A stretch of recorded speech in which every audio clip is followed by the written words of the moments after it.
बच्चों तो आज हम chapter number first set class 11 का ये हमारा चैप्टर नंबर फर्स्ट है सेट ये करने वाले हैं। तो इसमें हम सबसे पहले डिटेल में जानेंगे कि हमारे पास जो नंबर्स हैं वो किस तरह के नंबर्स होते हैं और फिर सेट है क्या। तो अगर हम सेट की बात करें कि भाई सेट है क्या और किसने इसको इंट्रोड्यूस किया है, तो ये हमारे पास एनसीईआरटी की बुक है, इसमें इंट्रोडक्शन आपको गिवन है कि भाई जॉर्ज कैंटर, ये जो हमारे मैथमेटिशियन थे, इन्होंने इसको क्या किया, इसकी थ्योरी दी सेट की कि भाई सेट आखिर है क्या और किस तरीके से हम इसको डिफाइन करते हैं मैथमेटिक्स के टर्म्स में। जॉर्ज कैंटर ने इसको डिफाइन किया। अब सेट है क्या, देखो सेट क्या है, किसे कहते हैं हम सेट। सेट कहते हैं हम ऐसे ऑब्जेक्ट्स के वेल डिफाइंड, मतलब आप कह सकते हो कि वेल डिफाइंड डेटा, ठीक है। वेल डिफाइंड डेटा मींस कि भाई हमारे पास कुछ ऑब्जेक्ट्स हैं जिसको आप वेल डिफाइंड कब कहोगे, जब वो क्या है हमारे पास, जैसे मान लेते हैं हमने कहा कि भाई वोवेल्स ऑफ इंग्लिश अल्फाबेट, तो इंग्लिश अल्फाबेट के वोवेल्स क्या होते हैं हमारे, जैसे हम क्या देते हैं इसमें A E I O U. Well defined collection of objects को हम क्या कहते हैं, सेट कहते हैं। अब ये सेट जो है हमारा वेल डिफाइन किस तरीके से बनता है कि भाई आप क्या क्या कहते हो कि भाई हमने कोई भी ऑब्जेक्ट ले लिया, मान लेते हमने कोई चेयर ले ली, टेबल ले लिया, और कोई भी हमने जो हमारी हाउस होल्ड नीड्स होती हैं वो हमने उठा ली, हमने टेबल चेयर फैन इस तरीके से ले लिया, तो क्या ये सेट बना रहे हैं, क्या ये वेल डिफाइन है? नहीं, ये वेल डिफाइन नहीं है। तो वेल डिफाइन का मीनिंग है कि वो ऐसी डेफिनेशन या ऐसे ऑब्जेक्ट्स जो सभी के लिए सेम रहे। जैसे अगर हमने वोवेल्स की बात की तो वोवेल्स सभी के लिए क्या है, सेम है। वो वोवेल्स अगर हम किसी भी बंदे से कहेंगे कि भाई वोवेल्स बताओ, तो वो अगर इनके बारे में जानता है इंग्लिश अल्फाबेट के वोवेल्स के, तो वो यही बताएगा। ऐसा नहीं कि इसके बीच में वो बी लगा देगा या डी ले लेगा। तो वोवेल्स क्या है यहाँ पर इंग्लिश अल्फाबेट में वेल डिफाइंड है। या फिर हम सभी इंग्लिश अल्फाबेट की बात करें तो वो क्या है, वेल डिफाइंड है। उसमें ABCD and so on Z तक ही हमारे अल्फाबेट्स होंगे। ऐसा नहीं कि कोई दूसरा नया अल्फाबेट हो जाएगा किसी दूसरे जगह पर। तो सेट क्या है, collection of well defined objects. जैसे हमने कह दिया यहाँ पर सेट वोवेल्स, हमने कह दिया यहाँ पर क्या, हमने कह दिया क्या, नेचुरल नंबर्स 1 2 3 4 5। अगर हमने कहा नेचुरल नंबर्स, तो अगर कोई भी बंदा है अगर वो नेचुरल नंबर्स की बात कहे उससे, तो नेचुरल नंबर किसे बताएगा, वो कहेगा कि भाई ऐसे नंबर जो 1 से स्टार्ट हो रहे हैं एंड सो ऑन इंफिनिटी तक जा रहे हैं, वो सभी क्या है, नेचुरल नंबर्स हैं। तो इसे क्या कह देंगे हम, नेचुरल नंबर्स कह देंगे। तो ये भी एक वेल डिफाइन है। अब जरूरी नहीं है कि हम वेल डिफाइन में जो हमारे एलिमेंट्स हैं वो क्या है, काउंटेबल है, कि हम उन्हें काउंट कर सके। जैसे इसमें हम काउंट कर सकते हैं, इसमें हम इनको काउंट नहीं कर सकते। तो इसी के बेसिस पर इसके टाइप भी बने हैं कि भाई इसको हम क्या कहते हैं, फाइनाइट सेट, और इसको कहते हैं इनफाइनाइट सेट। अब हम बात करेंगे थोड़ा सा इन नंबर्स के बारे में कि भाई नेचुरल नंबर्स किसे कहते हैं। ये चीजें हमने पहले 10th में 9th में चीजें हमने कर की हैं, पर लेकिन हम यहाँ पर इनके रिप्रेजेंटेशन के साथ चलेंगे। अभी हमने छोटा सा यहाँ पर इंट्रो दिया है सेट का, अभी हम इसे डिटेल में करेंगे। और जब चीजें क्वेश्चन पर आ जाती है, जब हम एक्सरसाइज से क्वेश्चन करेंगे, तो ये चीजें आपकी बिल्कुल डिफाइन हो जाएंगी। क्वेश्चन करते हैं तो ज्यादा कॉन्सेप्ट क्लियर होता है एज कंपेयर टू अगर आप इंट्रोडक्शन देखते हैं। तो इंट्रोडक्शन से ज्यादा कॉन्सेप्ट क्लियर कब हो जाता है हमारा, जब हम क्वेश्चंस करते हैं उसी से रिलेटेड। तो यहाँ पर हम क्या करेंगे, बात करेंगे कुछ नंबर्स की। जैसे नेचुरल नंबर्स को हम किससे रिप्रेजेंट करना है, हमारे बुक में भी बताए गए हैं क्या, कि जैसे नेचुरल नंबर्स, ठीक है, नेचुरल नंबर्स आपको पता है 1 से स्टार्ट होने वाले, तो उसे हम n से रिप्रेजेंट करेंगे, 1 2 3 एंड सो ऑन। जैसे होल नंबर्स को हम w से रिप्रेजेंट करते हैं, होल नंबर्स जो 0 से स्टार्ट हो जाते हैं, 1 2 3 एंड सो ऑन। एंड फिर हमारे क्या हो जाते हैं, जैसे इंटीजर्स आ गए, और यहाँ पर दिया गया है q हमने बताया था आपको, इसे ये किसको रिप्रेजेंट करते हैं, रेशनल नंबर, ठीक है। ये क्या है हमारे rational number, set of all rational number. अब इसको मैंने ऐसे क्यों लिखा रेशनल नंबर को, तो रेशनल नंबर आपको पता है वो इनफाइनाइट होते हैं, या फिर उनका एक पर्टिकुलर पैटर्न नहीं होता रेशनल नंबर का। रेशनल नंबर ये भी है 1.2 है, रेशनल नंबर ये भी है, ये भी है रेशनल नंबर, ये भी रेशनल नंबर है। तो रेशनल नंबर के बारे में अगर आपको डिटेल वीडियो चाहिए, आपको थोड़ा सा कंफ्यूजन है, आपने सही से क्लियर नहीं है कॉन्सेप्ट, तो आप क्लास 10th वाला जो रियल नंबर है उसको देख लें, उसमें हमने सही से बिल्कुल इंट्रोडक्शन में पहला वाला चैप्टर है रियल नंबर, उसमें हमने इसी का इंट्रोडक्शन दिया है कि भाई क्या होता है हमारा रेशनल क्या होता है और इरेशनल क्या होते हैं। रेशनल को क्यू से और इरेशनल को क्यू डैश से रिप्रेजेंट करते हैं। तो इरेशनल नंबर क्या है हमारे, इरेशनल नंबर क्या है जो हमारे पी अपॉन क्यू की फॉर्म में रिप्रेजेंट नहीं होते। तो ये क्या है set of all irrational number, all irrational number, ठीक है ये है हमारा। और क्या है इसमें, जैसे रियल नंबर, रियल नंबर ये क्या है हमारे all real number. Real number में से ही ये बने होते हैं हमारे कि ये जो रेशनल या फिर जितने भी नंबर देख रहे हैं वो सभी रियल है। इंटीजर्स की बात करें तो इंटीजर्स को हम कैसे रिप्रेजेंट करते हैं, इंटीजर्स को हम आई से भी रिप्रेजेंट करते हैं और इसका और दूसरा क्या सिंबल है इसका जेड, ठीक है जेड से भी हम इसको रिप्रेजेंट करते हैं। तो जेड जैसे जेड प्लस कहेगा तो इसका मतलब है पॉजिटिव इंटीजर्स, ठीक है पॉजिटिव इंटीजर्स। जेड माइनस कह दिया तो नेगेटिव इंटीजर, ठीक है नेगेटिव इंटीजर्स काउंट हो जाते हैं हमारे। रियल नंबर या फिर इसमें प्लस दे देता है तो पॉजिटिव रियल नंबर, अगर आर है तो रियल नंबर आर प्लस कह दिया उसने तो क्या हो जाएंगे पॉजिटिव रियल नंबर, सॉरी हाँ सॉरी ये पॉजिटिव हो गया, आर माइनस तो नेगेटिव है पॉजिटिव रियल नंबर। ये है सिंपल सी बात। इस सेट को और भी डिटेल में देखना है आपको इसके इंट्रोडक्शन को तो आईसीएससी वाला जो चैप्टर हमने अपलोड किया है क्लास 11 का ही फर्स्ट चैप्टर है उसको देख लिया आप, उसमें वेराइटीज ऑफ क्वेश्चन और क्या है हमारे जो इसका इंट्रो है जो हमें सीबीएसई में है हमारे पास जो टॉपिक्स हैं उससे भी एडवांस टॉपिक उसमें है हमारे, तो उसको अगर आप देख लेते हो तो और भी ज्यादा चीजें क्लियर हो जाएंगी हमारी। अब हम देखते हैं कि ये चीजें हो गई, हमने सेट की बात कर ली, सेट वेल डिफाइन है। अब इसके कुछ एग्जांपल लेते हैं सेट के कि अब जिससे हम बता सके कि सेट क्या है, किस तरीके से रिप्रेजेंटेशन कर सकते हैं हम सेट का और क्या क्या चीजें और इसमें हमें करनी है। तो ये नंबर्स अगर हमें पता है इनका रिप्रेजेंटेशन तो ये काफी हेल्प करेगा हमें सेट वाले मतलब जो हम क्वेश्चंस करेंगे। जैसे ये सेट है, अब सबसे पहली बात ये है कि सेट को हम किस तरीके से रिप्रेजेंट करेंगे। सेट को हमेशा किसी कैपिटल लेटर से रिप्रेजेंट करते हैं, कर्ली ब्रैकेट में इसके जो एलिमेंट है वो हम इसमें रखते हैं, कर्ली ब्रैकेट में इसमें इसके एलिमेंट, ये क्या कहते हैं हम इन्हें सेट के क्या कहते हैं एलिमेंट कहते हैं। ये सेट के क्या है एलिमेंट है, जैसे ए इसका एलिमेंट है ई। अब अगर हम इसमें दिखाना है कि भाई कोई एलिमेंट इस सेट का है या नहीं है उसके रिप्रेजेंटेशन है इस तरीके से, इसको बोलते हैं क्या बिलोंग्स टू, इस साइन को क्या बोलते हैं बिलोंग्स टू, कि ये क्या है हमारा बिलोंग्स टू का सिंबल है। कि जैसे कि अगर ए एलिमेंट है ये बिलोंग करेगा ए कैपिटल मतलब कैपिटल ए का मतलब है सेट, कि जो ए एलिमेंट है वो सेट ए से बिलोंग करेगा तो हम ये वाला सिंबल लगाएंगे बिलोंग्स टू, और इसको एप्सिलॉन बोलते हैं, इसमें बताया भी गया है। ये ग्रीक सिंबल है जिसमें हम क्या करते हैं इसको हम क्या बोलते हैं ग्रीक सिंबल एप्सिलॉन, ठीक है इसको हम क्या बोलते हैं ग्रीक सिंबल है जिसको हम एप्सिलॉन बोलते हैं ये, लेकिन यहां पर हम सिर्फ इसे बिलोंग्स टू बोलेंगे।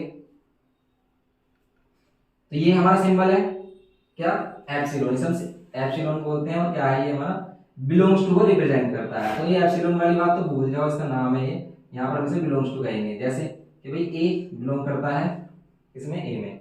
अब अगर हमें कोई दूसरा एलिमेंट देखना है इसका, जैसे हमने कहा कि भाई यहाँ पर कोई दूसरा एलिमेंट ले लिया हमने इसका क्या ई, क्या ई इसमें बिलोंग करेगा, ई इसका एलिमेंट है तो यस इसमें क्या करेगा बिलोंग करेगा, मतलब कोई भी अगर इसका एलिमेंट है ना तो हम कह देंगे कि भाई इससे बिलोंग करता है। तो ई बिलोंग्स टू ए, ये है इसका मीनिंग। आई ये क्या बिलोंग करेगा, आई है इसके अंदर है तो आई क्या कर रहा है बिलोंग्स कर रहा है। लेकिन अगर कोई दूसरा एलिमेंट ले लेते हैं जैसे बी है, अब क्या इसमें बी दिख रहा है कहीं भी नहीं है, तो क्या हम इसे इसी सिंबल से रिप्रेजेंट करेंगे, क्या बी बिलोंग्स कर रहा है ए से नहीं कर रहा, और जब ये नहीं कर रहा होता ना तो बस इसे कट कर देते हैं कि B does not belongs to A, तो बी नहीं करता किससे बिलोंग ए से। तो ये इसका क्या हो गया हमारा एलिमेंट्स की बात हो गई, और एलिमेंट्स बिलोंग करेंगे या नहीं करेंगे ये इसकी बात हो गई कि भाई एलिमेंट्स बिलोंग कर रहा है या फिर नहीं कर रहा। अब इसमें क्या है फाइनाइट और इनफाइनाइट सेट के हम टाइप देखेंगे, फाइनाइट और इनफाइनाइट सेट। और सेट का रिप्रेजेंटेशन देखेंगे भाई, रिप्रेजेंट कैसे किया जा सकता है सेट को। तो सेट का रिप्रेजेंटेशन 3 टाइप से बताया गया है। कैसे कैसे सेट का रिप्रेजेंटेशन है कि सेट या तो इस फॉर्म में रिप्रेजेंट किया जा सकता है। इस फॉर्म का क्या नाम है, क्या कहते हैं इस फॉर्म को? इस फॉर्म को कहते हैं हम रोस्टर फॉर्म। इस फॉर्म को कहते हैं हम रोस्टर फॉर्म। देखो सेट का रिप्रेजेंटेशन 3 टाइप से किया जा सकता है। तो एक तो क्या है इसका, ये वाली फॉर्म रोस्टर फॉर्म, इसे कहते हैं रोस्टर फॉर्म। और दूसरा क्या है, दूसरे वाले है सेट बिल्डर फॉर्म। दूसरे वाले को कहते हैं हम सेट बिल्डर। रोस्टर फॉर्म को हम टेबुलर फॉर्म भी कहते हैं, टेबल में रिप्रेजेंट करना, tabular form, set builder form. और तीसरा है स्टेटमेंट से, जहां पर हम दिखाते हैं। तो 3 तरीके से इसका रिप्रेजेंटेशन किया जाता है। जैसे हम इसे लिख देते हैं कि भाई एक सेट है जिसमें क्या आ रहे हैं, all the vowels of English alphabet, तो वो क्या हो जाता है, स्टेटमेंट वाली फॉर्म हो जाती है। सेट बिल्डर और रोस्टर फॉर्म, रोस्टर फॉर्म यही है जहां पर हम उसके एलिमेंट लिख देते हैं। सेट बिल्डर फॉर्म किसे कहते हैं, जहां पर हम कुछ इस तरीके से लिखते हैं इसे, जो थोड़ा सा टफ लगता है कि x is such that, x क्या है हमारा, इज अ वोवेल। ठीक है, x is a vowel of English alphabet. अगर इस तरीके से लिख दिया हमने तो ये क्या हो गया हमारा, ये तो हमारा सिंपल हो गया कि हमने इस तरीके से लिख दिया इसे। या फिर इसके बहुत सारे अलग अलग वे होंगे लिखने के, कि भाई कोई फॉर्मूला बन रहा होगा इसमें कि x बिलोंग करे रियल नंबर से और x less than equals to 5 हो। इस तरीके की बहुत सारी कंडीशन हो जाती हैं। जैसे हम कोई दूसरा क्वेश्चन ले लेते हैं, क्या कि अगर इसमें हम दूसरा सेट ले लेते हैं, क्या है इस तरीके से 1 2 3 4 5 ये लिख लिया। अब इसकी ये तो रोस्टर फॉर्म हो गई। अगर हम इसकी क्या लिखें, सेट बिल्डर फॉर्म लिखें, तो सेट बिल्डर फॉर्म हम कुछ इस तरीके से रिप्रेजेंट कर सकते हैं इसको। कैसे, सेट बिल्डर फॉर्म में हम किस तरीके से रिप्रेजेंट कर सकते हैं इसको कि भाई x क्या है, बिलोंग करे नेचुरल नंबर से, एंड नेचुरल नंबर से बिलोंग करे और x less than equals to 5 हो। कि भाई x बिलोंग कर रहा है हमारा नेचुरल नंबर से और x क्या हो, लेस देन इक्वल्स टू क्या हो हमारा 5 हो। तो ये है इसमें, ये कर सकते हैं इसमें कि ये क्या होगा, इसकी सेट बिल्डर फॉर्म हो गई। तो ये करना है हमें। अब हम बात करते हैं इसमें कुछ क्वेश्चंस की, फाइनाइट और इनफाइनाइट सेट की बात कर लेते हैं कि फाइनाइट और इनफाइनाइट सेट करते हैं, क्योंकि इसके बाद हमें पता होना चाहिए सेट फाइनाइट है या फिर इनफाइनाइट है। तो अभी हमने इससे पहले बताया था अभी कि भी इनफाइनाइट सेट किसको बोलेंगे। जैसे मान लेते हैं ये सेट जिसमें एलिमेंट काउंट कर सकते हैं, तो वो क्या है, फाइनाइट सेट है। इसको बोलेंगे फाइनाइट सेट, जिसमें फाइनाइट नंबर ऑफ एलिमेंट है, काउंटेबल नंबर ऑफ एलिमेंट्स है। लेकिन अगर मान लेते यही होता हमारा एंड सो लिखा हुआ होता कि ऑल नेचुरल नंबर्स, तो ये इनफाइनाइट सेट होता। ये है बस इसमें, ये क्या होगा हमारा, इनफाइनाइट सेट होगा। इसमें और भी सेट के टाइप आते हैं, क्या कि सेट क्या है हमारा, ये तो हमारे फाइनाइट और इनफाइनाइट हो गए। एक होता है एम्प्टी सेट, कि ऐसा सेट जिसमें कोई भी एलिमेंट ना हो, उसे कहते हैं एम्प्टी सेट। एम्प्टी सेट जिसमें कोई भी एलिमेंट ना हो, जैसे ये सेट है इसमें कोई भी एलिमेंट नहीं है, खाली है, तो क्या होगा हमारा एम्प्टी सेट है। जैसे मैं कह दूं कि एक सेट है जिसमें क्या आ रहा है नंबर 4 से बड़ा नंबर हो, ऐसा नंबर लेना है आपको जो क्या हो 4 से छोटा हो, ठीक है, लेस देन इक्वल्स टू 4 हो और ग्रेटर देन इक्वल्स टू 5 हो, ऐसा नंबर बताना है। ये जो 4 से तो छोटा हो और 5 से बड़ा हो, क्या कोई ऐसा नंबर हो सकता है जो 4 से छोटा हो, x इज लेस देन 4, 4 से छोटा क्या होगा, 3 होगा, 2 होगा, इस तरीके से बन ये नंबर होंगे हमारे 4 से छोटे। लेकिन 5 से बड़ा क्या होगा, 5 से बड़ा होगा 6 होगा, 7 होगा, 8 होगा। अब देखो अगर हमें इधर चले और इधर चले, इन दोनों वैल्यू में से कहीं भी कोई वैल्यू कॉमन आएगी नहीं, तो इसमें क्या होगा, कोई भी एलिमेंट नहीं होगा। इसमें जीरो नहीं लिखना, क्योंकि जीरो तो एक एलिमेंट है। तो इसको या तो हम इस तरीके से रिप्रेजेंट करते हैं कि भाई हम खाली छोड़ देते हैं ब्लैंक, तो एम्प्टी सेट को रिप्रेजेंट करता है ये। एम्प्टी सेट को नल सेट और वॉइड सेट भी कहते हैं, नल सेट और वॉइड सेट भी कहते हैं। इसको ऐसे छोड़ेंगे या फिर इसका सिंबल है इस तरीके से, फाइव, इसे कहते हैं हम फाइव, इसे फाइव से रिप्रेजेंट करते हैं हम।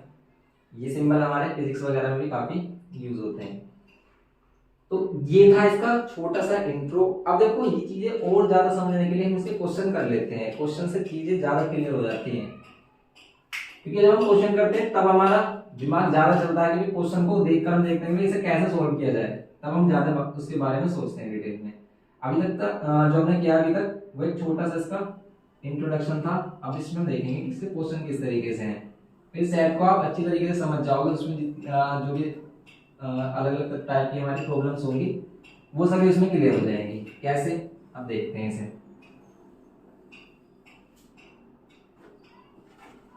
क्वेश्चन देखते हैं इसमें, जैसे कह रहा है कि सेट किसको बोलेंगे, यहाँ पे कह रहा है कि solution set of this in roster form. अब हम एग्जांपल से लेकर चलेंगे हर एक क्वेश्चन। जैसे एग्जांपल फर्स्ट है, ये क्या है, एग्जांपल फर्स्ट। तो फर्स्ट एग्जांपल है हमारा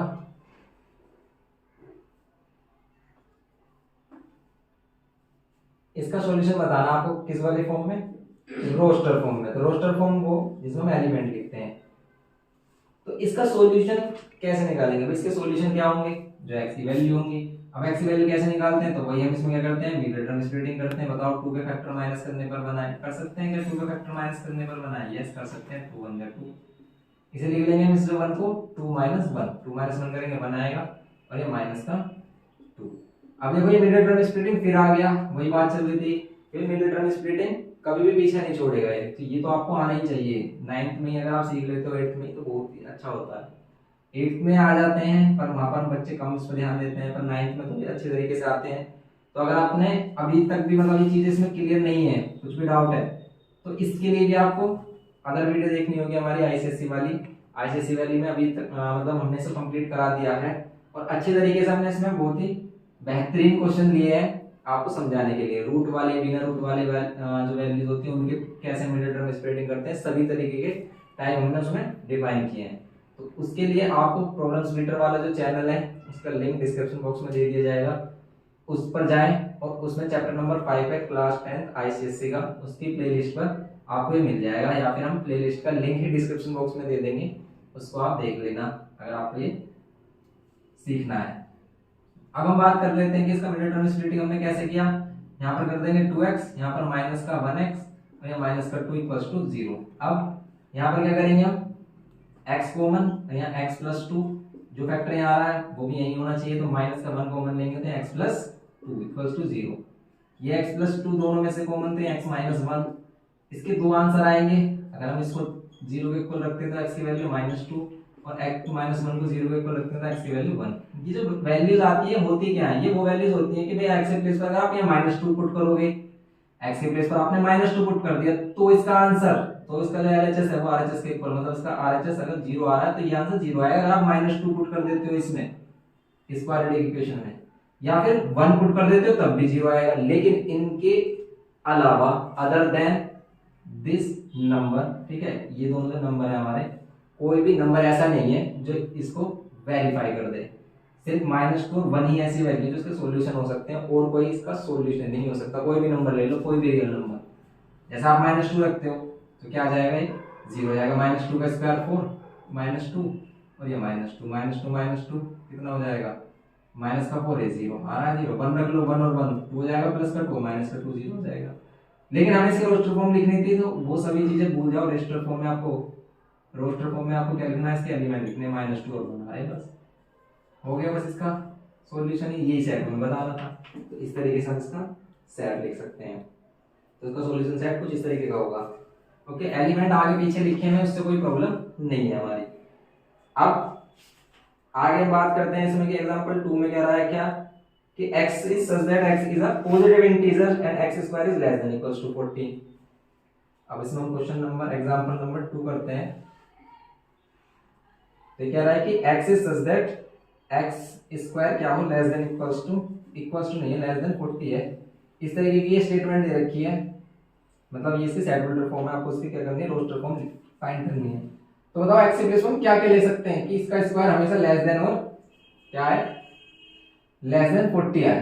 तो अब इसका लेस देन 40 है, जैसे देखो एक्स के प्लेस पर आपको कैसे कैसे नंबर लिखने हैं, पॉजिटिव इंटीजर ही लेने हैं, एक्स पॉजिटिव इंटीजर ही होना चाहिए। माइनस भी ले सकते थे हम यहाँ पर, माइनस कॉमन लेते तब भी प्लस का बना तब भी वो लेस देन 40 होता, तो हम यहाँ पर ले सकते हैं 1, 1 का स्क्वायर 1 ही आएगा, 2, 2 का स्क्वायर 4 आएगा, तो इससे छोटा है 3, अगर यहाँ एक्स के प्लेस पर 3 रख दें तो 3 का स्क्वायर कितना आएगा 9, तो 9 क्या लेस देन 40 है, तो यस 3 भी रख सकते हैं। 4 रख लो ऐसे ही, 4 का स्क्वायर 16 आएगा, लेस देन 40 है। 5 रख सकते हैं, तो 5 भी पुट कर सकते हैं क्योंकि लेस देन कितना आएगा ये 40 आएगा, क्योंकि 5 का स्क्वायर 25 होगा, लेस देन 40 आएगा। 6 रख सकते हैं, तो 6 36 है, तो ये भी क्या है लेस देन है।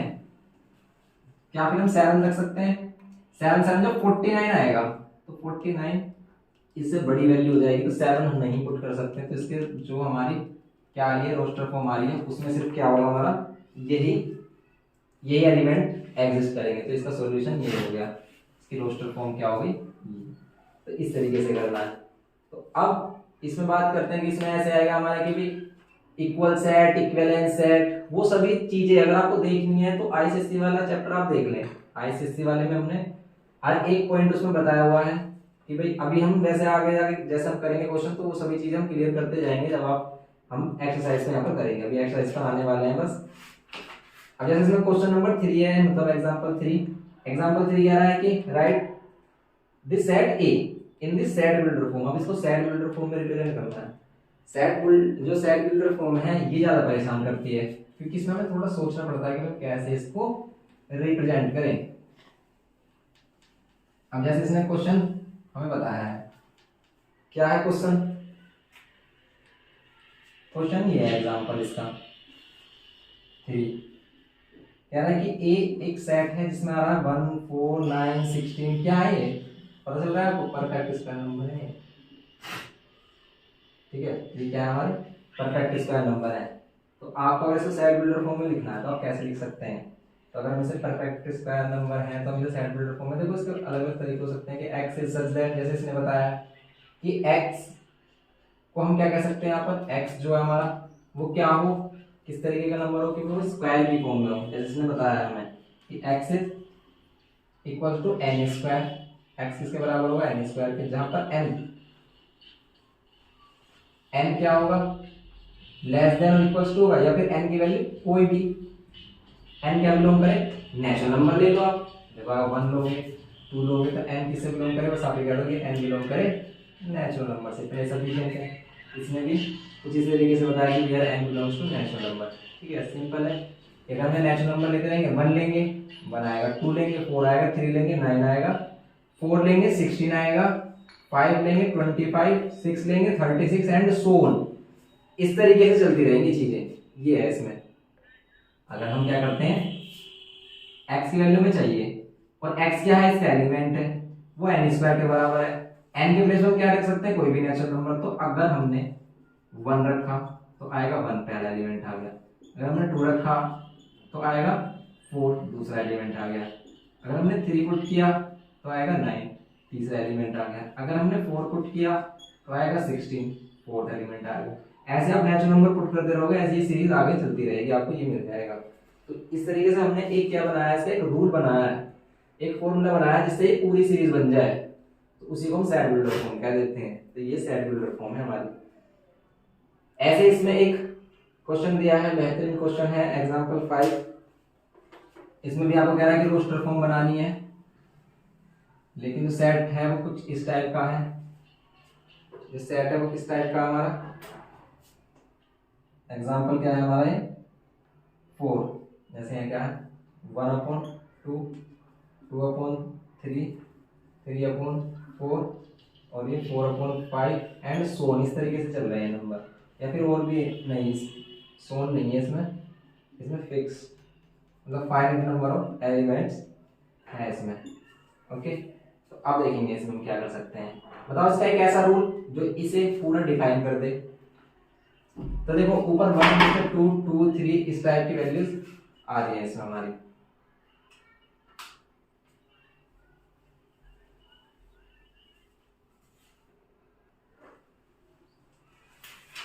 अब इसको सेट बिल्डर फॉर्म में हमें रिप्रेजेंट करना है, तो सेट बिल्डर फॉर्म में हम कैसे रिप्रेजेंट करेंगे। हमने देखा कि भाई यहाँ पर 1 है 2 है 2 है 3 है 3 है 4 है, ओके, तो हमने यहाँ पर देख लिया कि भाई इसमें हम क्या कर सकते हैं कि अगर ऊपर वाली वैल्यू 1 है तो नीचे 2, एक ज्यादा, हर एक वैल्यू एक ज्यादा है, तो आप इसे इस तरीके से कर लो n+1। यहाँ पर क्या हो, n हो तो यहाँ पर n+1 ले लो, मीन्स, और जब n किसको बिलोंग करे, जहाँ n किसको बिलोंग करे, नेचुरल नंबर को बिलोंग कर रहा हो, कि अगर आपने यहाँ पर n की वैल्यू 1 ली, नेचुरल नंबर 1 से स्टार्ट होते हैं, हमने क्या ली, 1 ली वैल्यू, 1 लेंगे तो यहाँ भी 1 लेंगे, कितना जाएगा 1/2। अगर हमने 2 ली तो सेकंड एलिमेंट आ जाएगा ये वाला। अब इसमें एक बाउंडेशन और करनी पड़ेगी हमें, क्या, कि भाई हम सभी नेचुरल नंबर नहीं ले सकते n के बेस पर, बस हमें मैक्सिमम कहाँ तक लेना है, 6 तक लेना है, कि n बिलोंग्स करे नेचुरल नंबर में n x is less than equals to 6 भी हो, ये भी इसमें लिखना पड़ेगा हमें, क्योंकि हमें 6 आगे जाना नहीं है। अगर ये इस तरीके से रिपीट होती रहती है, इनफाइनाइट सीरीज होती, तब हम इसमें बस यहाँ पर छोड़ देते इसे, n belongs to natural number लिख के। तो हमें कंडीशन के अकॉर्डिंग देखना है कि हमें इसे किस तरीके से लिखना है। यहाँ पर अगर हम 2 लेते तो यहाँ पर 2+1 कितना रहता 3, ऐसे हम इसको जो सभी एलिमेंट है उसको बना सकते हैं।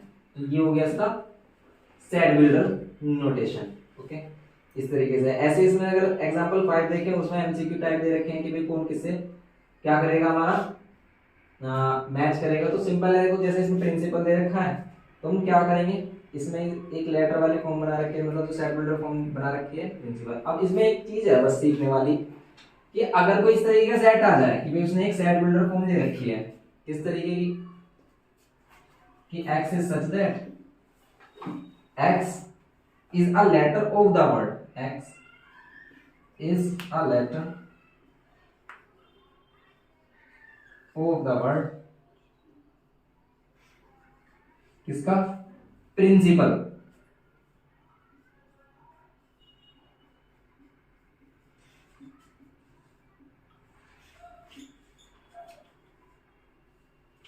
प्रिंसिपल वर्ड्स के लेटर लेने हमें, एक सेट लेना जिसमें क्या हो, प्रिंसिपल वर्ड्स के लेटर हो। अब कभी भी अगर हम इसकी रोस्टर फॉर्म बनाएंगे, उसमें कोई भी लेटर एक से ज्यादा बार रिपीट नहीं होगा। जैसे अगर हमने इसमें P ले लिया, R ले लिया, I ले लिया, N ले लिया, C ले लिया, क्या हम दोबारा I लेंगे, एक I हम पहले से ले चुके हैं, तो दोबारा से वो एलिमेंट रिपीट नहीं करना है।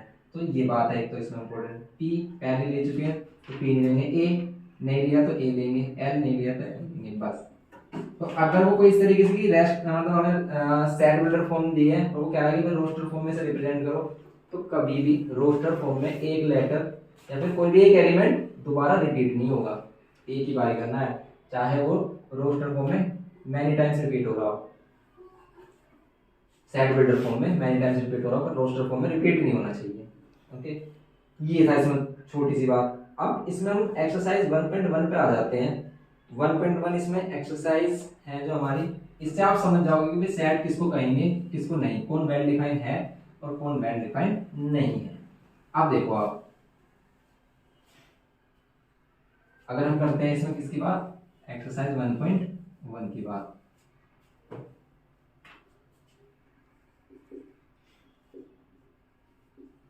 अब बताओ, इसमें कह रहा है पहला question, the collection of all the months of the year beginning with letter J. आपको वो सभी मंथ्स लेने हैं जो किससे स्टार्ट होते हो, जे से स्टार्ट होते हैं। तो क्या ये वेल डिफाइंड है, तो यस ये वेल डिफाइंड है, क्योंकि मंथ पहला होता है जनवरी जो जे से स्टार्ट हो रहा है, फिर जनवरी के बाद फरवरी, मार्च, अप्रैल, मई, फिर जून आता है, फिर जुलाई आता है, फिर अगस्त, सितंबर, अक्टूबर, नवंबर, दिसंबर में से किसी में भी जे नहीं आ रहा। तो ये वो सभी मंथ हैं जिसमें क्या आ रहा है, हमारा स्टार्टिंग का जो लेटर है वो जे आ रहा है, जे से स्टार्ट हो रहे हैं कह सकते हैं। तो ये वेल डिफाइंड है, यस ये वेल डिफाइंड है, सभी के लिए ये यही रहेंगे। हर एक बंदा जो रहेगा वो हमें यही आंसर देगा कि भाई अगर हम जे से स्टार्ट होने वाले मंथ्स के नेम देंगे तो वो क्या होंगे, जनवरी, जून और जुलाई ही होंगे, इन्हीं के अलावा और कुछ नहीं होगा। तो ये एक वेल डिफाइंड है, इसलिए हम इसे क्या कह सकते हैं, सेट कह सकते हैं। तो एक सेट है क्योंकि एक वेल डिफाइंड है। Collection of all collection of 10 most talented writer of India. अब ये टैलेंटेड वगैरह की जो डेफिनेशन कहता है कि भाई टैलेंटेड राइटर वगैरह ये जो हमें बताने हैं, तो कभी भी most talented, most dangerous, most famous इस तरह की चीजें वेल डिफाइंड नहीं होती, क्योंकि टैलेंटेड की कोई इन्होंने यहाँ पर डेफिनेशन नहीं दी पर्टिकुलर कि भाई कौन क्या होगा, या फिर कोई थ्योरी नहीं बताई कि भाई इस थ्योरी को जो फॉलो कर रहा है वो मोस्ट टैलेंटेड होगा, या फिर कोई इनकी सीरीज नहीं चलती है कि भाई पहले नंबर पे ये है दूसरे नंबर पे ये। तो हमारे अकॉर्डिंग कौन कितना टैलेंटेड है वो हम अपने अकॉर्डिंग जज करते हैं कि किसी को कोई दूसरा राइटर पसंद है, किसी को कोई राइटर पसंद है। ओके, किसी को मैथ्स के राइटर पसंद है, किसी को इंग्लिश के हैं, तो इस तरीके के अलग अलग हो सकते हैं। या फिर किसी को कुछ अलग नॉवेल्स पसंद है किसी दूसरे राइटर्स के, इस टाइप से। तो ये मोस्ट टैलेंटेड, मोस्ट बेस्ट, जैसे इसमें कह रहा है कि 11 best cricket batsman of the world, ये इस तरीके के जो हमारे क्या होते हैं सेट होते हैं वो वेल डिफाइंड नहीं है, तो ये सेट की थ्योरी में नहीं आते हैं, तो ये सेट नहीं है। तो सेकंड और थर्ड वाला नहीं है। Collection of all the boys on your in your class, अगर हम अपने या फिर हम किसी बंदे से कहें कि भाई तुम अपने क्लास के सभी बॉयज का कलेक्शन कर लो, तो क्या वो वेल डिफाइंड होंगे? यस, वो वेल डिफाइंड होंगे। क्यों होंगे? क्योंकि वो क्या होंगे, हमारे फिक्स होंगे और वो पर्टिकुलर वही रहेंगे, ऐसा नहीं कि वो चेंज होते रहेंगे। उतने ही नंबर ऑफ बॉयज होंगे अगर हम जिस क्लास में पढ़ रहे हैं, वो कम ज्यादा नहीं होंगे। तो ये क्या है, वेल डिफाइंड है। Collection of all natural numbers less than 100, ये तो हो गई, सभी नेचुरल नंबर लेस देन 100 ये वेल डिफाइंड है, क्योंकि आप 1 से स्टार्ट करोगे। और अगर ये भी नहीं कहता कि लेस देन 100 है, तब भी ये क्या होता, वेल डिफाइंड होता। यहाँ पर कह रहा है कि लेस देन 100 है तो 99 तक हम सभी नेचुरल नंबर्स ले लेंगे, ये फाइनाइट सेट हो जाएगा। और अगर ये कहता है कि सभी नेचुरल नंबर है तो वो एक इनफाइनाइट सेट हो जाता बस। फिर इसमें कह रहा है कि 6th वाले पार्ट में collection of novel written by the Munshi Premchand, तो क्या आप मुंशी प्रेमचंद द्वारा लिखे हुए सभी जितने भी उन्होंने नॉवेल्स लिखे हैं, तो क्या आप उन्हीं सभी को लिख सकते हैं, मतलब बता सकते हैं? हाँ बता सकते हैं, तो डिफाइन है। ऐसा थोड़ी ना है कि उन्होंने कोई अलग ही लिख दिया जो हमें पता ही नहीं है। जो उन्होंने लिखा है, जो भी बुक उन्होंने लिखी है वो सभी को पता है और वो वेल डिफाइंड है। ऐसा नहीं है कोई उसी बुक का नाम कुछ और बताएगा, कोई उसी बुक का नाम कुछ और बताएगा, इस तरीके के।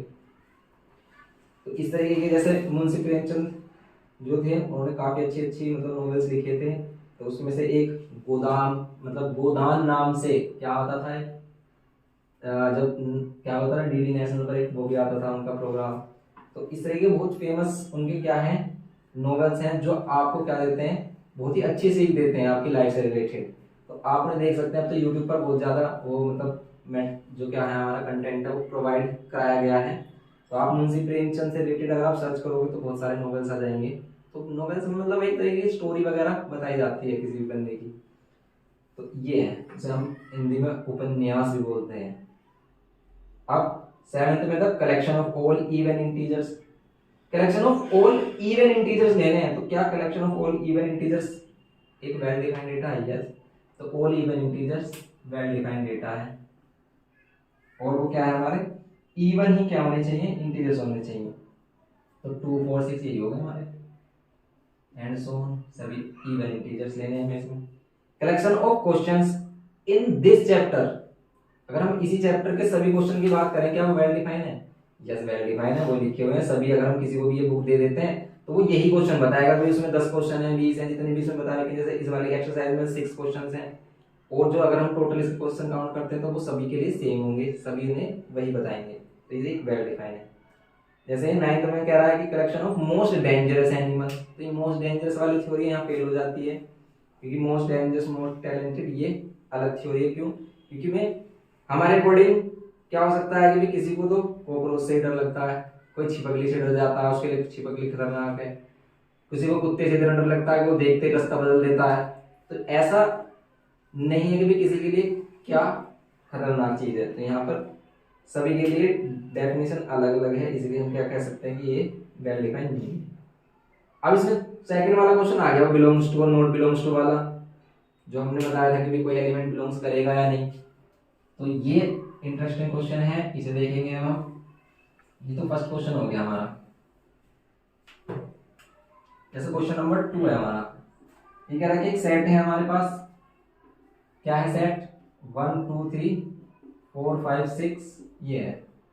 अब आपसे कह रहा है कि बताओ फर्स्ट में, अभी कह रहा है कि आपको बिलोंग्स टू और नॉट बिलोंग्स टू वाला सिंबल यूज करना है इसमें। ये कह रखा है कि 5 और यहाँ पर इस तरीके से डैश दे रखा है, या फिर आपको ये ब्लैंक गिवन, क्या आपको बताना है कि क्या 5 बिलोंग करेगा ऐसे या नहीं। क्या 5 इसके अंदर आ रहा है? आ रहा है ना, तो बस 5 इसके अंदर आ रहा है। तो हम क्या लगाएंगे, बिलोंग्स टू साइन लगाएंगे, सिंपल है। फिर क्या आएगा इसके सेकंड पार्ट में, क्या 8 बिलोंग करेगा, 8 आ रहा है इसके अंदर, नहीं है 8, तो हम क्या करेंगे, नॉट बिलोंग्स टू। थर्ड में क्या 0 इसमें बिलोंग करता है, बताओ क्या 0 है इसमें कहीं भी, नहीं है, तो क्या कह देंगे, नॉट बिलोंग्स टू। ये बिल्कुल सिंपल है हमारा। अब बात करेंगे इसमें क्या, फोर्थ वाले की। फोर्थ में कह रहा है कि क्या 4 बिलोंग करेगा इसमें, तो 4 आ रहा है इसमें, यस, तो 4 बिलोंग करता है 4। तो बस ये तो सिंपल है, तो आपको समझ में आ गई होगी बात कि भाई क्या है, तो इसे आप कर सकते हैं। अब अगर हम थर्ड वाले की बात करें, क्वेश्चन नंबर थर्ड की, इसमें कह रहा है कि write the following set in set roster form. Roster form simple होती है, इसमें कहा कि वजह उसकी क्या है, सेट बिल्डर फॉर्म में वो कुछ इस तरीके से दी है कि x is an integer and x क्या हो, ग्रेटर देन इक्वल्स टू -3 और लेस देन 7। तो बता दो a की वैल्यू क्या होगी, a की वैल्यू क्या होगी इसमें, मतलब क्या क्या एलिमेंट आएंगे इसमें, तो x की वैल्यू इन दोनों के बीच में लाई करे, x की वैल्यू -3 या -3 से बड़ी हो या फिर लेस देन क्या हो, 7 हो। देखो अगर इसमें इक्वल टू साइन है तो हम इसे काउंट करेंगे, और इक्वल टू साइन नहीं है तो इसे काउंट नहीं करेंगे।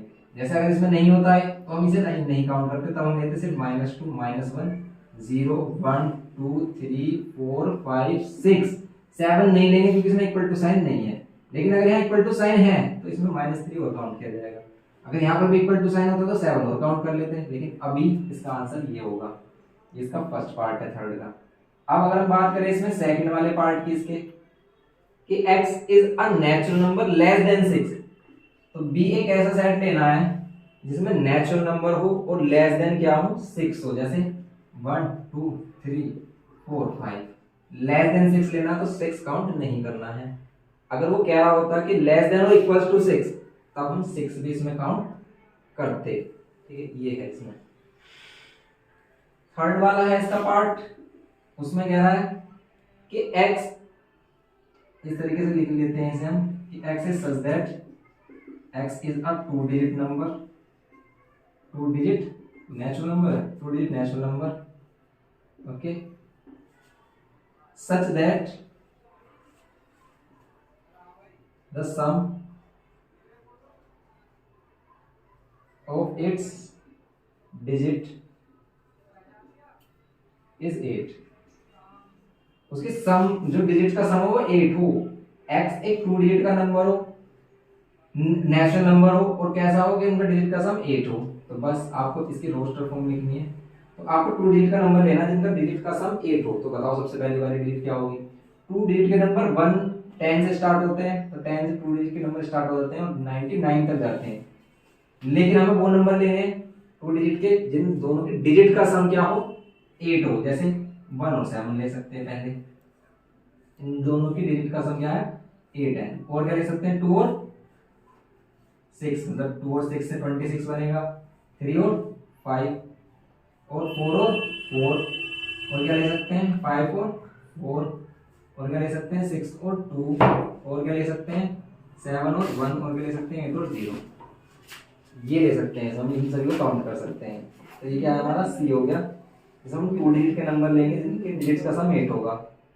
अब हम डी में कह रहे हैं कि x is a prime number which is divisor of 60, जो 60 को डिवाइड करता हो। तो डी में आपको वो एलिमेंट लेने जो 60 के डिवाइजर हो। बताओ डिवाइजर ऑफ 60 के कौन कौन होंगे, डिवाइजर ऑफ 60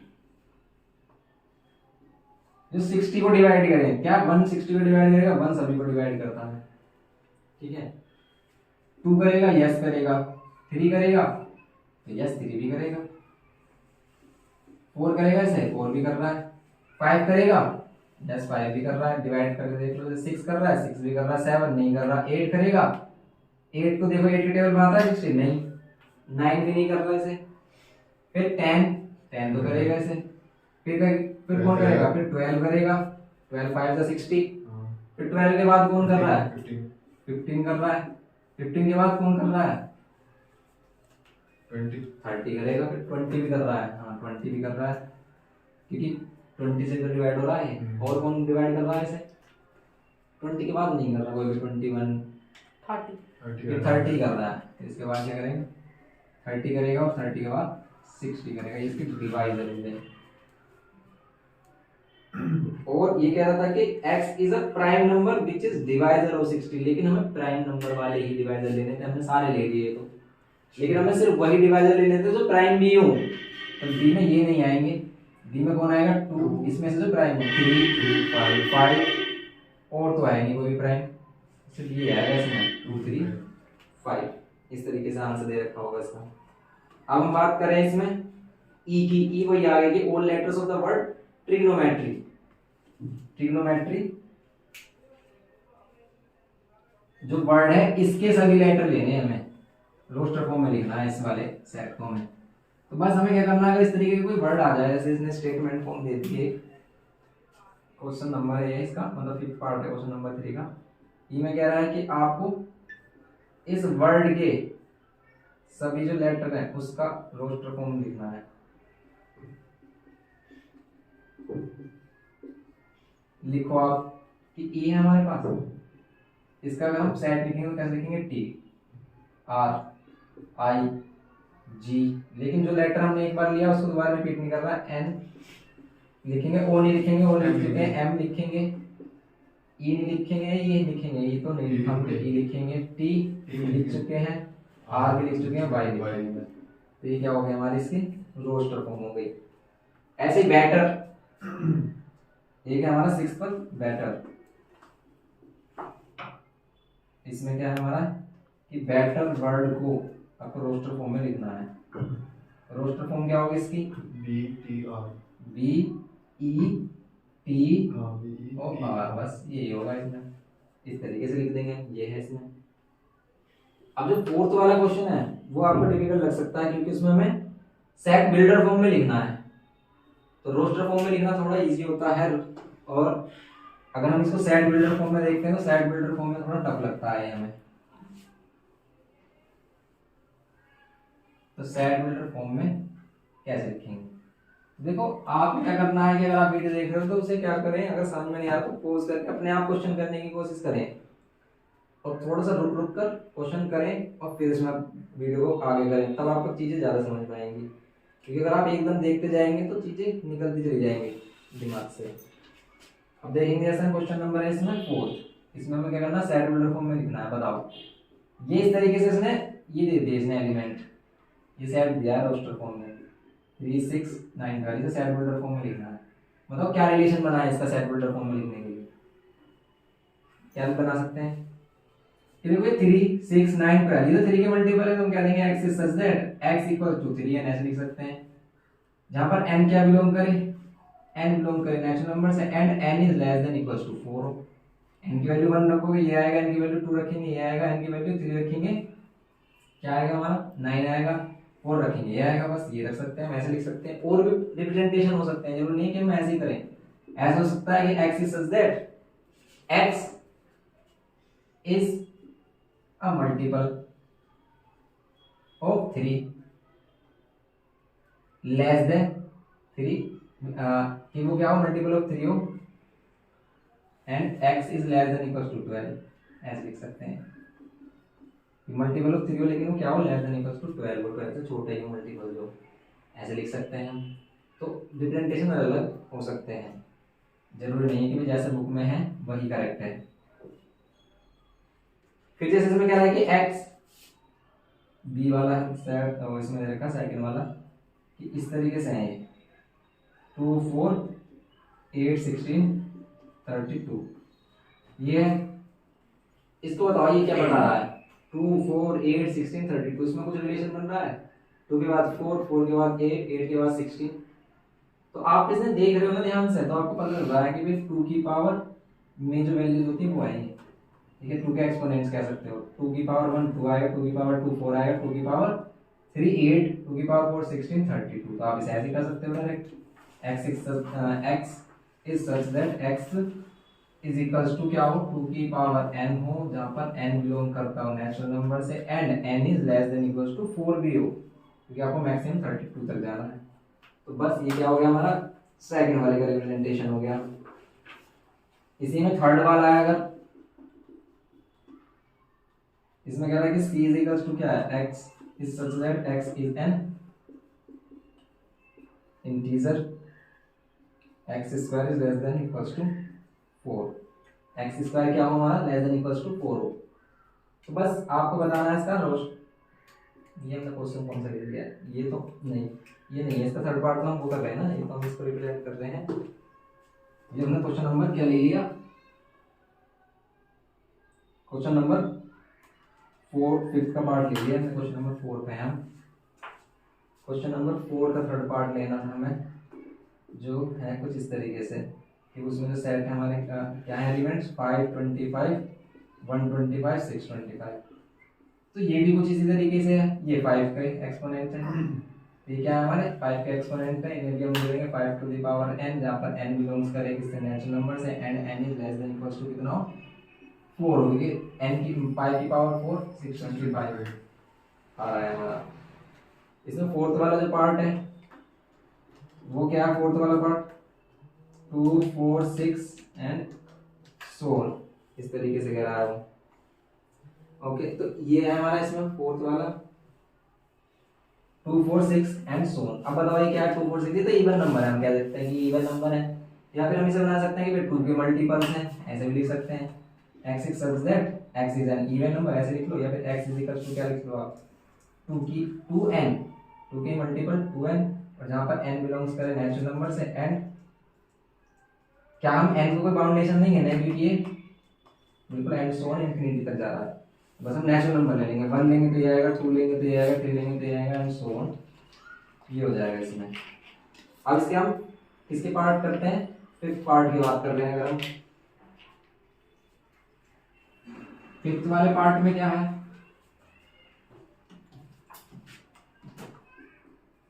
फिफ्थ वाले पार्ट में क्या रखा है कि ये इस तरीके से है 1, 4, 9 एंड सो 100। तो ये तो हम कर चुके हैं, ऐसा क्वेश्चन परफेक्ट स्क्वायर नंबर है ये।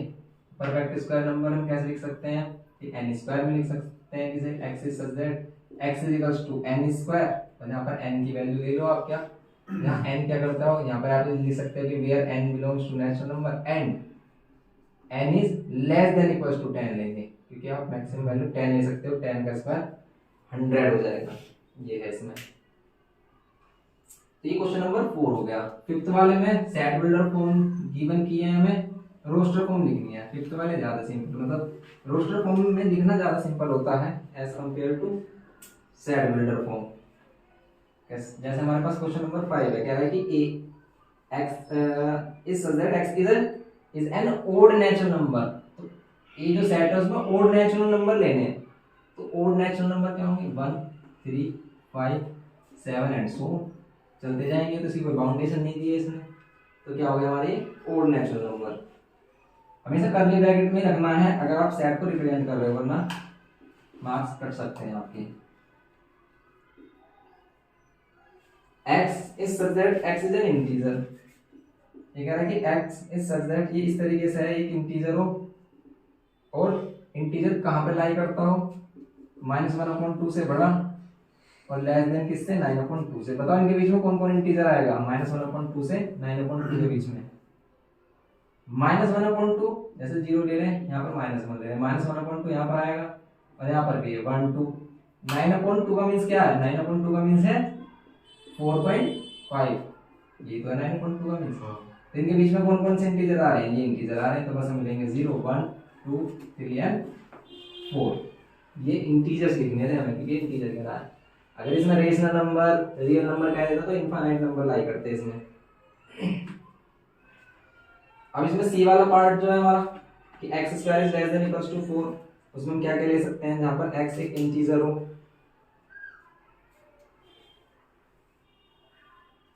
तो इसमें 0, 1, 2, 3, 4 तक आएगा, ठीक है। इसका आंसर यही है 0, 1, 2, 3 एंड 4। थर्ड वाले में कह रहा है कि सी जो सेट है उसमें एक बाउंडेशन, इसमें जो सेट बिल्डर फॉर्म हो इस तरीके से कह रहा है कि x एक इंटीजर हो। अब देखो इसमें ध्यान से देखना, ये इंटीजर कहा है इसने, और x स्क्वायर क्या कहा इसने, लेस देन इक्वल्स टू 4 हो। अब इसने ये नहीं कहा कि वो पॉजिटिव हो नेगेटिव हो, इंटीजर कुछ भी ले सकते हैं हम। तो सी में हम जरूरी नहीं है कि प्लस वाली वैल्यू लें, आप माइनस वाली वैल्यू भी ले सकते हैं। तो जैसे अगर हम लेंगे इसमें क्या 0, तो 0 आएगा, 0 ले सकते हैं। 1 लेंगे तो 1 आएगा, 1 का स्क्वायर 1 आएगा, वो लेस देन इक्वल्स टू 4 है। 2 लेंगे तो 2 का स्क्वायर 4 आएगा, वो लेस देन इक्वल्स टू 4, मतलब इक्वल्स टू 4 ही है, तो हम इसे ले सकते हैं। 3 ले सकते हैं, 3 नहीं ले सकते क्योंकि 3 का स्क्वायर क्या 9 आएगा, क्या 9 लेस देन इक्वल्स टू 4 है, नहीं, तो ये कंडीशन को फॉलो नहीं कर रहा, 3 नहीं लेंगे। लेकिन इसमें माइनस वाली वैल्यू भी ले सकते हैं। कैसे? जैसे -1 देखो आप, -1 का स्क्वायर करो +1 आएगा, लेस देन इक्वल्स टू क्या है 4 है। -2 देखो क्या आएगा, लेस देन इक्वल्स टू 4 है, -2 मतलब 4 के इक्वली आ रहा है, तो -2 ये माइनस वाली वैल्यू भी लेंगे इसमें, क्योंकि इसने यहाँ पे ये नहीं कहा कि इंटीजर जो लेना है आपको पॉजिटिव लियो। ऐसे फोर्थ वाला है, इसमें फोर्थ वाले में वही है कि लोएल करके एक वर्ड दे रखा है, इसका हमें क्या करना है, इसका रोस्टर फॉर्म लिखेंगे। तो लोएल में जितने भी लेटर होंगे उन सभी को लिख लेंगे, जो रिपीट हो रहा है उसको एक ही बार लिखना है बस। लोएल का अगर हमें क्या लिखना है, रोस्टर फॉर्म लिखेंगे तो एल लेंगे, ओ लेंगे, वाई लेंगे, ए ले लेंगे, एल हम लिख चुके हैं तो एल नहीं लेंगे, बस ये हो जाएगा इसका फोर्थ वाला है। फिफ्थ वाले में क्या रहा है, देखो ये अच्छा क्वेश्चन है कि फिफ्थ वाले में क्या रहा है इसमें कि जो भी हमारा सेट है ये क्या है, month of year not having 31 days, ऐसे मंथ लिखने हैं इसमें जिसमें 31 डेज नहीं आते हो। x is that x is a month of a year not having 31 days, जिसमें 31 डेज नहीं आते हो। अब ये कैसे बताएंगे, हमारे पास कैलेंडर तो है नहीं। मोस्टली बच्चों को पता होगा कि हम कैसे याद रखते हैं, कि वो ट्रिक याद रखते हैं, ये वाले बचपन में सीखा था कि जनवरी फरवरी जो ऊपर की तरफ है ये, तो ये क्या है 31 डेज वाले हैं, जो नीचे गड्ढे वाली वैल्यू है तो ये क्या है छोटी वैल्यू है, मतलब इसमें या तो 30 डेज होंगे या फिर फरवरी एक्सेप्शन है इसका कि उसमें हमारे कितने 28 या 29 डेज होते हैं। तो बस आपको वो सभी मंथ बताने जिसमें क्या है 31 डेज नहीं आए, तो जनवरी में 31 आएंगे, फिर फरवरी की बात आएगी तो इसमें फैब आएगा फरवरी, फिर मार्च 31 आएंगे, फिर अप्रैल आएगा इसमें, ओके, फिर मार्च अप्रैल के बाद मई में 31 है, फिर जून आएगा, जुलाई और अगस्त दोनों में ही 31 डेज होते हैं, जुलाई और अगस्त दोनों में 31 डेज होते हैं, तो फिर सितंबर आएगा, अक्टूबर छोड़ देंगे, नवंबर, ओके, दिसंबर में 31 डेज होते हैं, तो बस यही क्या हो रहे हैं हमारे वो मंथ्स होंगे जिसमें क्या है 31 डेज नहीं आए, ओके। अब हम बात करेंगे इसमें सिक्स्थ वाले पार्ट की। इसके सिक्स्थ वाले पार्ट में कह रहा है कि x is a consonant in the English alphabet which preceded k, k से आने वाले सभी इंग्लिश कॉन्सोनेंट, मतलब इंग्लिश अल्फाबेट के कॉन्सोनेंट्स आपको लिखने हैं इसमें। x इज अ कॉन्सोनेंट, वो तो वोवेल्स हैं in the English alphabet which preceded के से पहले आने वाले सभी कॉन्सोनेंट, के से पहले आने वाले सभी कॉन्सोनेंट जैसे ए हो गया, ए तो वोवेल्स हो गया, बी सी डी ई नहीं होगा, एफ जी एच आई नहीं होगा, जे, फिर के से पहले वाले लिखने तो यही होगा बस, ये है इसमें। सिक्स वाले में मैच करना है कि भाई सिक्स वाले में दे रखा है, बुक में आपको दिख जाएगा कि 1 2 3 6 किससे मैच कर रहा है। 1 2 3 6 क्या हो सकते हैं कि ये प्राइम नंबर है एंड डिवाइजर ऑफ 6 है। अब देखो 1 प्राइम नंबर नहीं है, इसमें प्राइम नंबर 6 भी नहीं है, तो ये पहला वाला इसका ऑप्शन नहीं होगा। एक्स सेकंड वाला जो है इसमें कह रहा है कि is a odd natural number less than 10, क्या ये ओड नेचुरल नंबर है लेस देन 10? नहीं। ये क्या नेचुरल नंबर है डिवाइजर ऑफ 6 है? यस। तो पहले वाले का क्या है, किससे मैच कर रहा है? सी से, क्योंकि ये क्या है सभी नेचुरल नंबर और डिवाइजर ऑफ 6 हैं। अब 2 3 क्या है प्राइम नंबर है एंड डिवाइजर ऑफ 6 है, तो सेकंड वाला किससे मैच कर रहा है? ए से, क्योंकि ए इसमें क्या दे रखे हैं हमें 2 और 3 दे रखे हैं, दोनों प्राइम है और ये डिवाइजर भी है 6 के, 6 को डिवाइड भी करते हैं, तो इसलिए सेकंड वाले का ए है। थर्ड वाले में तो मैथमेटिक्स आपको दिख ही रहा है, ये फोर्थ होगा इसका, क्योंकि इसमें मैथ्स के लेटर दे रखे हैं हमें, भाई किससे मैच कर रहा है हमारा? डी से। लेकिन फोर्थ वाले में 1 3 5 7 9 ये क्या है? Odd natural number less than equals to 10 है, तो फोर्थ वाला किससे मैच कर रहा है? बी से। तो ये है हमारा, ये कंप्लीट हो जाती है हमारी एक्सरसाइज 1.1।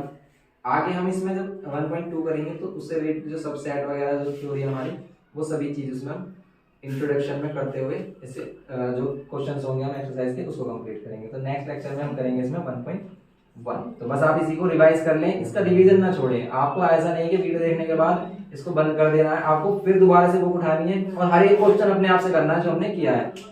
ये मत समझ लेना कि भाई एक बार आपने वीडियो देख ली और क्या कर दिया, उसको बंद कर दिया और आपको सब कुछ आ गया। नहीं, अगर आपने रिवाइज नहीं किया तो चीजें फिर दोबारा से वैनिश हो जाएंगी। सब बिल्कुल आपको ऐसे ही लगेगा जैसे आप पहली बार देख रहे हो, अगर आपने नेक्स्ट टाइम में देखा। तो इसलिए इसे रिवाइज जरूर करें, बस यही आपसे रिक्वेस्ट है। मिलते हैं नेक्स्ट लेक्चर में। Thank you.